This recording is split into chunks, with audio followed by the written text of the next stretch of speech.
for Great Britain. Fresh on the scene. From TV to film. The film industry is notoriously difficult to break into.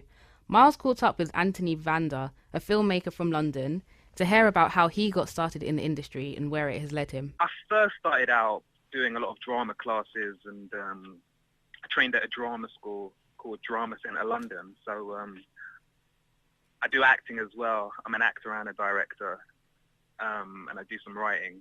So I went to Drama Centre London which is a 3-year training, which both like pretty good talents, such as Tom Hardy and who's in the Dark Knight trilogy, and Michael Fassbender. So that kind of being directed as an actor and watching the way directors work and the way that they'd be able to communicate kind of was inspiring for me. And that was really the first kind of steps to make me think I can actually do this. So can you tell us about the first film you made and how you did it? Yeah, my first short film, it was called Hooligan, and that was a short film that I made in late 2011, and that was kind of based around I hate using this word, but kind of social realism. So there's like filmmakers, kind of great British filmmakers like Mike Leigh, Ken Loach, Alan Clark, those kind of directors that would do films which were about real issues and real people, and it was very kind of distant from the kind of Hollywood kind of films that you see in cinemas. It was really kind of kitchen sink.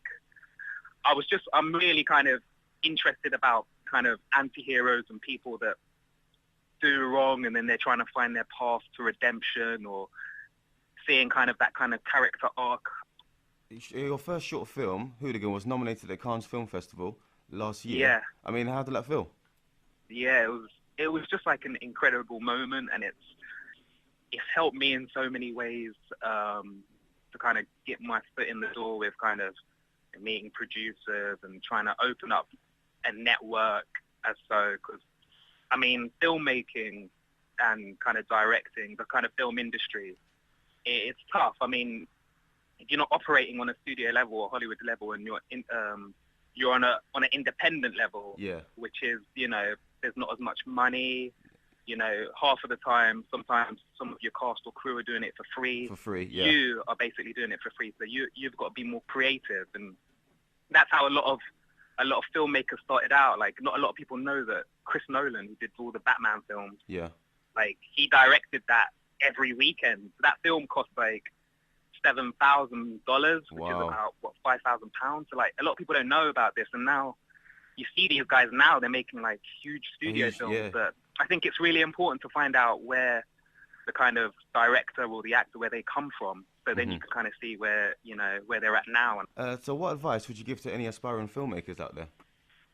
I'd say the first thing was just to work hard. I'd say kind of like the second piece of advice is you really have to like believe what you're doing. You want to make a film because you're good, and you've got to believe that first before anyone else can believe it. And you've really got to kind of be confident, not in an arrogant way. If you are an aspiring filmmaker, you're a filmmaker already. If you can think in that thought process that you're an actor or you're a filmmaker already, then that's gonna stand you in the long run. The more you believe it, the more like you'll achieve it. Like it really is as simple as that. I mean, the main thing is just the hard work. Like that's the main thing that's gonna really kind of put you on a kind of pedestal. This is Fresh On the Scene. She's Naomi. And he's Miles. So that's been a really good show. It's been really informative.